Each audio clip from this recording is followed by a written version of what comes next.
Hi friends, ಎಲ್ಲರಿಗೂ ನಮಸ್ಕಾರ. Welcome back to my YouTube channel. ಇವತ್ತಿನ ಈ ವಿಡಿಯೋದಲ್ಲಿ ನಾನು ನಮ್ಮ ಮನೆಯಲ್ಲಿ ಮುದ್ದೆ ಮತ್ತು ಬಸ್ಸಾರನ್ನ ಹೇಗೆ ಮಾಡ್ತೀನಿ ಅಂತ ಫುಲ್ ವಿಡಿಯೋ ಮಾಡಿ ಹಾಕ್ತಾ ಇದ್ದೀನಿ. ಮುದ್ದೆ ಹಾಗೆ ಬಸ್ಸಾರು ಎರಡೂ ಕೂಡ ನಾನು ವಿಡಿಯೋ ಮಾಡಿದ್ದೀನಿ. ಈ ಒಂದೇ ವಿಡಿಯೋದಲ್ಲಿ ಎರಡು ರೆಸಿಪಿ ಕೂಡ ಇದೆ. ಮೊದಲಿಗೆ ತಪ್ಪಲೆಗೆ ನೀರು ಹಾಕ್ಕೊಂಡು ನೀರು ಕಾಯಬೇಕು. ಕಾಯೋದಕ್ಕಿಟ್ಟು ನೀರು ಕಾದಾದಮೇಲೆ ಅರ್ಧ ಕಪ್ನಷ್ಟು ತೊಗರಿಬೇಳೆನ ಹಾಕ್ಕೊಳ್ತೀನಿ.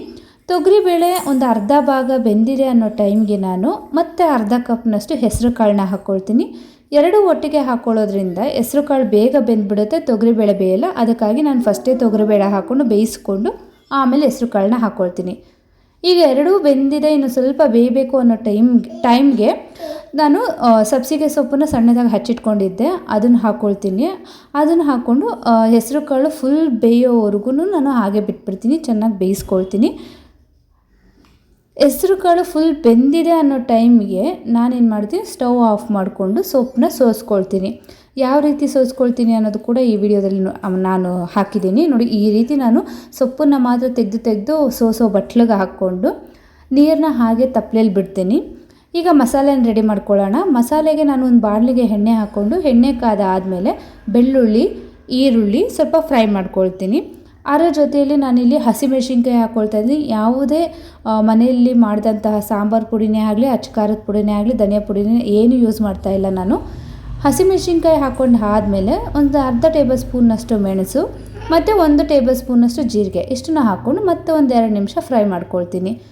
ಈಗ ಇಲ್ಲಿ ನಾನು ಹುಣಸೆನ ಹಾಕ್ಕೊಳ್ಳೋದ್ರಿಂದ ಬರೀ 2 ಟೊಮ್ಯಾಟೊ ಮಾತ್ರ ಹಚ್ಚಿಟ್ಕೊಂಡಿದ್ದೆ. ಸೊ ಅದನ್ನು ಹಾಕ್ಕೊಂಡು ಟೊಮ್ಯಾಟೊ ಮೆತ್ತಗಾಗೋವರೆಗೂ ಫ್ರೈ ಮಾಡ್ಕೊಳ್ತೀನಿ. ಜೊತೆಯಲ್ಲಿ ಒಂದು ಸ್ವಲ್ಪ ಕೊತ್ತಂಬರಿ ಹಾಗೆ ಹುಣಸೆಹಣ್ಣನ್ನು ಕೂಡ ನಾನು ಇದ್ರ ಜೊತೆಲೇ ಫ್ರೈ ಮಾಡ್ಕೊಳ್ತೀನಿ. ಯಾಕಂದರೆ ಬಿಸಿ ಬಿದ್ದಾಗ ಹುಣಸೆಹಣ್ಣು ಸ್ವಲ್ಪ ಸಾಫ್ಟ್ ಆಗುತ್ತೆ. ಸಾಫ್ಟ್ ಆದರೆ ಮಿಕ್ಸಿಯಲ್ಲಿ ಚೆನ್ನಾಗಿ ರುಬ್ಕೊಳ್ಳುತ್ತೆ, ಅಂದರೆ ನುಣ್ಣಗಾಗುತ್ತೆ. ಇಲ್ಲ ಅಂದರೆ ನಮಗೆ ಬಾಯಿಗೆ ಹುಣಸೆಹಣ್ಣು ಸಿಗುತ್ತೆ. ಇದನ್ನೆಲ್ಲ ಫ್ರೈ ಮಾಡ್ಕೊಂಡು ಆದಮೇಲೆ ಒಂದು ಜಾರಿಗೆ ಶಿಫ್ಟ್ ಮಾಡಿಕೊಂಡು ತೆಂಗಿನ ತುರಿ ಎಷ್ಟು ಬೇಕೋ ಅಷ್ಟನ್ನು ಹಾಕ್ಕೊಂಡು ಅದ್ರ ಜೊತೆಯಲ್ಲಿ ಬೇಯಿಸ್ಕೊಂಡಂತಹ ಹೆಸರು ಕಾಳು ಸೊಪ್ಪು ಏನಿದೆ ಅದನ್ನು ಹಾಕ್ಕೊಳ್ತೀನಿ. ಒಂದು ಸ್ಪೂನಷ್ಟು, ಅಂದರೆ ನೋಡ್ಕೊಂಡು ಹಾಕ್ಕೊಳ್ಳಿ ನಿಮ್ಗೆ ಎಷ್ಟು ಬೇಕೋ ಅಷ್ಟು. ಈಗ ಮಿಕ್ಸಿಗೆ ಹಾಕ್ಕೊಂಡಂತಹ ಮಿಶ್ರಣನ ನಾವೇನು ಸೊಪ್ಪನ್ನ ಬೇಯಿಸಿ ನೀರು ಇಟ್ಕೊಂಡಿದ್ವೋ, ಬೇಯಿಸಿದ ನೀರು, ಆ ನೀರಿಗೆ ಹಾಕ್ಕೊಂಡು ಈ ರೀತಿ ಮಿಕ್ಸ್ ಮಾಡಿಕೊಂಡು ಒಂದ್ಸಲಿ ನೋಡ್ಕೊಳ್ತೀನಿ. ಮತ್ತೆ ನಮಗೇನಾದರೂ ನೀರು ಬೇಕು ಅನ್ನೋದಾದರೆ ಜಾರ್ ತೊಳೆದಿದ್ದು ನೀರನ್ನ ಹಾಕ್ಕೊಳ್ತಾ ಇದ್ದೀನಿ. ಮತ್ತೆ ಏನಾದರೂ ನಿಮಗೆ ಎಕ್ಸ್ಟ್ರಾ ನೀರು ಬೇಕಾದರೆ ನೀವು ಎಕ್ಸ್ಟ್ರಾ ನೀರು ಕೂಡ ಆ್ಯಡ್ ಮಾಡ್ಕೊಳ್ಬೋದು. ನಾನು ಕಾಳುಗಳನ್ನ ಬೇಯಿಸೋ ಟೈಮಿಗೆ ಉಪ್ಪು ಹಾಕಿದೆ, ಬಟ್ ಅದನ್ನು ವಿಡಿಯೋ ಮಾಡಿರಲಿಲ್ಲ. ಸೊ ಇಲ್ಲಿ ಸಾಂಬಾರಿಗೆ ಉಪ್ಪು ಹಾಕಬೇಕಾದ್ರೆ ಸ್ವಲ್ಪ ನೋಡ್ಕೊಂಡು ಉಪ್ಪು ಹಾಕ್ಕೊಳ್ಳಿ. ಈಗ ಒಗ್ಗರಣೆಗೆ ನಾನು ಒಂದು ಬಾಣಲಿಗೆ ಎಣ್ಣೆ ಕಾದಾದಮೇಲೆ ಸಾಸಿವೆ ಹಾಗೆ ಕರಿಬೇವು ಮತ್ತು 1 ಒಣಮೆಣಸಿನ್ಕಾಯಿನ ಹಾಕ್ಕೊಂಡು ಒಂದು 2 ಸೌಟಷ್ಟು ಸಾಂಬಾರನ್ನ ತೊಗೊಂಡು ನಾನು ಬಾಣಲಿಗೆ ಹಾಕ್ಕೊಳ್ತೀನಿ. ಸೊ ಆಗ ಒಗ್ಗರಣೆ ಸ್ಮೆಲ್ ತುಂಬ ಚೆನ್ನಾಗಿ ಬರುತ್ತೆ. ಈ ಥರ 2 ಸೌಟನ್ನ ಸಾಂಬಾರು ಹಾಕ್ಕೊಂಡು ಆದಮೇಲೆ ಬಾಣಲಿನೇ ಎತ್ತಿ ನಾನು ಮತ್ತೆ ತಪ್ಪಲೆಗೆ ಹಾಕ್ಕೊಳ್ತೀನಿ. ಸೊ ಇದು ಈಗ ಸಾಂಬಾರು ರೆಡಿಯಾಗಿದೆ. ಈಗ ಅದೇ ಬಾಣಲಿಗೆ ಮತ್ತೆ ನಾನು ಎಣ್ಣೆ ಹಾಕ್ಕೊಂಡು ಪಲ್ಯಕ್ಕೆ ರೆಡಿ ಮಾಡ್ಕೊಳ್ತೀನಿ. ಸೊ ಎಷ್ಟು ಬೇಕೋ ಅಷ್ಟು ನಾವು ಈಗ ಎಣ್ಣೆ ಹಾಕ್ಕೊಳ್ಳೋಣ ಒಗ್ಗರಣೆಗೆ, ಅಂದರೆ ಪಲ್ಯ ಒಗ್ಗರಣೆಗೆ. ಸೊ ಇದಕ್ಕೆ ನಾನು ಬೆಳ್ಳುಳ್ಳಿ, ಈರುಳ್ಳಿ, ಕರಿಬೇವು ಮತ್ತು ಒಣಮೆಣಸಿನ್ಕಾಯಿ ಒಂದು ಮತ್ತು ಕಾಯಿ ತುರಿ ಸ್ವಲ್ಪ ಇಷ್ಟನ್ನು ತೊಗೊಂಡಿದ್ದೀನಿ. ಎಣ್ಣೆ ಕಾದಾದಮೇಲೆ ಸಾಸಿವೆ ಚಿಟಪಟ ಅನ್ನೋ ಟೈಮ್ಗೆ ನಾನು ಇಲ್ಲಿ ಬೆಳ್ಳುಳ್ಳಿ ಹಾಕ್ಕೊಳ್ತಾ ಇದ್ದೀನಿ. ಬೆಳ್ಳುಳ್ಳಿ ಸ್ವಲ್ಪ ಫ್ರೈ ಆದಮೇಲೆ ಈರುಳ್ಳಿ ಮತ್ತು ಕರಿಬೇವು ಹಾಕ್ಕೊಂಡು ಕೆಂಬಣ್ಣ ಬರೋವರೆಗೂ ನಾನು ಇದನ್ನು ಫ್ರೈ ಮಾಡ್ಕೊಳ್ತೀನಿ. ನಾನೇನು ಒಂದೇ ಒಣಮೆಣಸಿನ್ಕಾಯಿ ತೊಗೊಂಡಿದ್ದೆ ಅದನ್ನು ಕೂಡ ಹಾಕ್ಕೊಂಡು ಒಂದು ಸ್ವಲ್ಪ ಹೊತ್ತು ಫ್ರೈ ಮಾಡ್ತೀನಿ. ಈರುಳ್ಳಿಗೆ ಅಂತಲೇ ನಾನು ಇಲ್ಲಿ ಸೊಪ್ಪಿಗೆ ಸ್ವಲ್ಪ ಉಪ್ಪು ಹಾಕ್ಕೊಳ್ತಾ ಇದ್ದೀನಿ. ಸೊಪ್ಪಿಗೆ ಆಲ್ರೆಡಿ ನಾನು ಉಪ್ಪು ಹಾಕಿದ್ದೀನಿ. ಇಷ್ಟನ್ನು ಫ್ರೈ ಮಾಡಿಕೊಂಡು ತೀರಾ ಕೆಂಪಗಾಗಕ್ಕೆ ಬಿಡಬೇಡಿ ಈರುಳ್ಳಿನ. ಸೊ ಯಾಕಂದರೆ ಬಾಯಿಗೆ ಈರುಳ್ಳಿ ಸಿಗ್ತಾಯಿದ್ರೆ ಟೇಸ್ಟ್ ಇನ್ನೂ ತುಂಬ ಚೆನ್ನಾಗಿರುತ್ತೆ. ಈಗ ಬೇಯಿಸ್ಕೊಂಡಂತಹ ಸೊಪ್ಪು ಮತ್ತು ಕಾಳುಗಳನ್ನ ಹಾಕ್ಕೊಂಡು ಒಂದು ರೌಂಡ್ ಮಿಕ್ಸ್ ಮಾಡ್ಕೊಳ್ತೀನಿ. ಚೆನ್ನಾಗಿ ಮಿಕ್ಸ್ ಮಾಡ್ಕೊಂಡು ಆದಮೇಲೆ ನಾನಿಲ್ಲಿ ಸಪ್ರೇಟಾಗಿ ಎತ್ತಿಟ್ಕೊಂಡಂತಹ ತೆಂಗಿನ ತುರಿನ ಹಾಕ್ಕೊಂಡು ಮತ್ತೆ ಒಂದು ರೌಂಡು ಮಿಕ್ಸ್ ಮಾಡ್ಕೊಳ್ತೀನಿ. ಸೊ ಈಗ ಪಲ್ಯ ರೆಡಿಯಾಗಿದೆ. ಈ ರೀತಿ ಪಲ್ಯ ಮತ್ತು ಸಾಂಬಾರು ಜೊತೆ ಒಂದು ಮುದ್ದೆ ಇದ್ದರೆ ತುಂಬಾ ಚೆನ್ನಾಗಿರುತ್ತೆ. ಮುದ್ದೆ ಕೂಡ ಹೇಗೆ ಮಾಡೋದು ಅದು ನಾನು ಕುಕ್ಕರಲ್ಲಿ ಮಾಡ್ತೀನಿ. ಹೇಗೆ ಮಾಡ್ತೀನಿ ಅಂತ ವೀಡಿಯೋದಲ್ಲಿ ತೋರಿಸ್ತೀನಿ. ಒಂದು ಕಡೆ ಪಲ್ಯ, ಒಂದು ಕಡೆ ಸಾಂಬಾರು ರೆಡಿಯಾಗಿದೆ.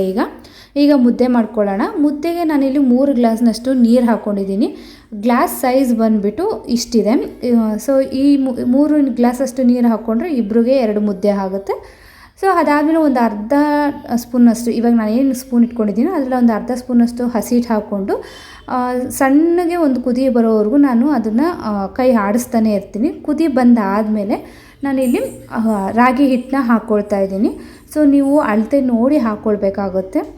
ಈಗ ನಾನು ಮುದ್ದೆ ಕೋಲಿಲ್ಲದೆ ಹೇಗೆ ನಾನು ಒಂಚೂರು ಗಂಟಿಲ್ದಿರೋ ಮುದ್ದೆ ಮಾಡ್ತೀನಿ ಅನ್ನೋದು ಈ ವಿಡಿಯೋದಲ್ಲಿ ತೋರಿಸ್ತೀನಿ. ರಾಗಿ ಹಿಟ್ಟು ಹಾಕ್ಕೊಂಡು ಎಷ್ಟು ಬೇಕೋ ಅಷ್ಟು ಹಾಕ್ಕೊಂಡು ಒಂದು 10-15 ನಿಮಿಷ ಸಣ್ಣ ಹುರಿಯಲ್ಲಿ ಬೇಯಿಸ್ಕೊಂಡು ಆದಮೇಲೆ ನಾನು ಈ ರೀತಿ ಮಿಕ್ಸರ್ನ ಯೂಸ್ ಮಾಡ್ಕೊಳ್ತಾ ಇದ್ದೀನಿ. ಇಲ್ಲಿ ನಾನು ಯಾವುದೇ ರೀತಿಯ ಮುದ್ದೆ ಕೋಲನ್ನ ಯೂಸ್ ಮಾಡ್ತಾ ಇಲ್ಲ, ಮಿಕ್ಸರಿಂದನೇ ನನಗೆ ತುಂಬ ಚೆನ್ನಾಗಿ ಬರುತ್ತೆ ಮುದ್ದೆ. ನೀವು ಕೂಡ ನಿಮ್ಮ ಮನೇಲಿ ಒಂದ್ಸಲಿ ಟ್ರೈ ಮಾಡಿ ನೋಡಿ, ನಿಮ್ಮ ಮನೇಲಿ ಏನಾದರೂ ಇದ್ದರೆ. ಸೊ ಒಂಚೂರು ಕೂಡ ಗಂಟಿರಲ್ಲ ಮುದ್ದೆಯಲ್ಲಿ, ಅಷ್ಟು ನೈಸಾಗಿ ಬರುತ್ತೆ. ಆ್ಯಂಡ್ ನಮ್ಮ ಮನೆಗೆ ಬಂದವರೆಲ್ಲ ಕೇಳ್ತಾರೆ, ಮುದ್ದೆ ಹೇಗೆ ಮಾಡ್ತೀಯೋ, ಒಂದು ಗಂಟು ಕೂಡ ಇರಲ್ಲ, ತುಂಬ ನೈಸಾಗಿರುತ್ತೆ ಅಂತೆಲ್ಲ ಕೇಳ್ತಾರೆ. ಆ್ಯಂಡ್ ಕುಕ್ಕರಲ್ಲಿ ಯಾಕೆ ಮಾಡ್ತೀಯ ಅಂತ ಕೇಳ್ತಾರೆ.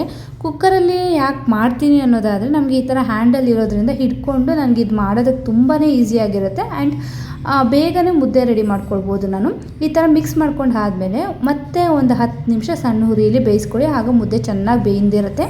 ಮುದ್ದೆ ಬೆಂದಿದೆ ಅಂತ ಹೇಗೆ ಗೊತ್ತಾಗುತ್ತೆ ಅಂದರೆ, ಈ ಥರ ತೇವದ ಕೈ ಮಾಡಿಕೊಂಡು ಮುಟ್ಟಿದಾಗ ಕೈಗೆ ಅಂಟಲ್ಲ ನೋಡಿ. ಈ ರೀತಿ ತುಂಬ ನೈಸಾಗಿ ರೆಡಿಯಾಗಿದೆ. ನಾವು ಇದೇ ಕೋಲಿಂದ ಮಾಡ್ತೀವಿ ಅಂದರೆ ನಮಗೆ ಅಂದರೆ ಹೊಸಬ್ರಿಗೆ ತುಂಬ ಚೆನ್ನಾಗಿ ಬರೋಲ್ಲ. ಕೋಲಿಂದ ಮಾಡಿದಾಗ ಗಂಟು ಆಗೋ ಸಾಧ್ಯತೆಗಳಿರುತ್ತೆ. ಅದೇ ನಾವು ಇದನ್ನು ಯೂಸ್ ಮಾಡೋದ್ರಿಂದ ಮುದ್ದೆ ಮಾಡೋಕ್ಕೆ ಬರದೇ ಇರೋರು ಕೂಡ ಮುದ್ದೆ ಮಾಡ್ಬೋದು. ಸೊ ಈಗ ಒಂದು ಸ್ಪೂನಿಂದ ಈ ಥರ ಎತ್ಕೊಂಡು ಮುದ್ದೆ ಕಟ್ಟಿದ್ರೆ ಮುಗೀತು. ಮುದ್ದೆ ತುಂಬ ನೈಸಾಗಿ ಬರುತ್ತೆ. ನೋಡಿದ್ರಲ್ಲ ನಾನು ಯಾಕೆ ಕುಕ್ಕರಲ್ಲಿ ಮಾಡ್ತೀನಿ ಅಂತ. ನಿಂತ್ಕೊಂಡೆ ಸುಲಭವಾಗಿ ನಾವು ಮುದ್ದೆನ ಮಾಡ್ಕೊಂಬಿಡ್ಬೋದು. ಈ ಕೆಲಸದಿಂದ ಬಂದವರು ಅಥವಾ ಕೆಲಸಕ್ಕೆ ಹೋಗೋರು, ಟೈಮ್ ಇಲ್ಲ ಅನ್ನೋರು ಈ ರೀತಿ ಮುದ್ದೆ ಮಾಡ್ಕೊಳ್ಳಿ, ತುಂಬ ಬೇಗನೆ ಆಗೋಗುತ್ತೆ. ಆ್ಯಂಡ್ ಮುದ್ದೆ ಮಾಡಿದಾದಮೇಲೆ ನಾವು ಯಾವುದೇ ಪಾತ್ರೆ ಆಗಲಿ, ತಪ್ಪಲೆಲ್ಲೇ ಮಾಡಿದ್ರೂ ಕೂಡ ಆ್ಯಂಡ್ ಕುಕ್ಕರಲ್ಲಿ ಮಾಡಿದ್ರೂ ಕೂಡ ಮುದ್ದೆ ಚೆನ್ನಾಗಿ ಕೆರಿಬೇಕು ಅಂತಾರೆ. ಯಾಕೆ ಅಂತ ನನಗೂ ಗೊತ್ತಿಲ್ಲ, ಯಾರಿಗಾದ್ರೂ ಗೊತ್ತಿದ್ದರೆ ಕಮೆಂಟ್ ಮಾಡಿ. ಸೊ ಹೇಗೆ ಮುದ್ದೆ ಮಾಡಬೇಕು ಅಂದರೆ, ತಪ್ಪಲೆಗೆ ಒಂಚೂರು ಅಂಟಿರಬಾರ್ದು, ಹಾಗೆ ಮುದ್ದೆ ಮಾಡಬೇಕು. ಅದು ಕರೆಕ್ಟಾಗಿ ಮಾಡೋ ಪದ್ಧತಿ ಅಂತ ಕೂಡ ಹೇಳ್ತಾರೆ.